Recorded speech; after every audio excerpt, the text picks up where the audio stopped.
Hi, I'm Donald Sinclair. I'm a science and maths tutor with Great Learning Tutors. Today we're going to be looking at how to teach various topics.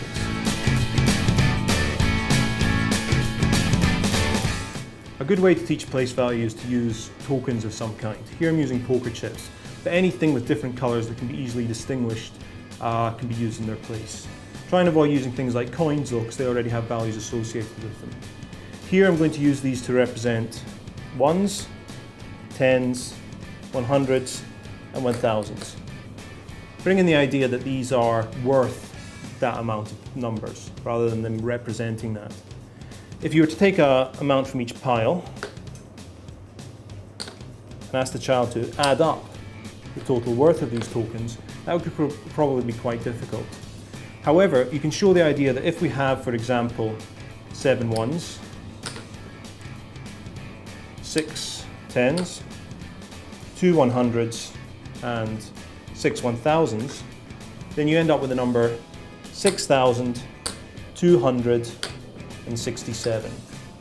And this brings in the idea that when you're writing down a long decimal number, each place signifies a certain thing, whether it's ones, tens, 100s, 1000s, 10,000s, 100,000s and so on. This is a very basic idea that really helps with manipulating larger numbers later on. Place value is a very basic idea in mathematics, which is important to learn because it helps you with manipulating large numbers later on.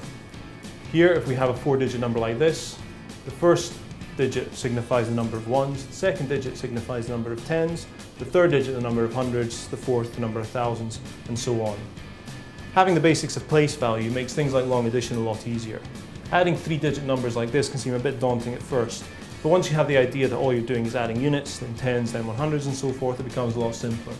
So here if we add the units first of all, 6 plus 7 is 13, then add the tens, 5 plus 0 is 5, putting it in the tens column, and finally 5 plus 9 is 14. Then we can just simply add them up. So how many units are there? There's 3. How many tens are there? There's 6. How many 100s are there? There's 4. How many thousands are there? There is 1. So the sum of the two numbers becomes 1,463. So these are the basics of place value and good ways to teach them and tie them into other things like addition.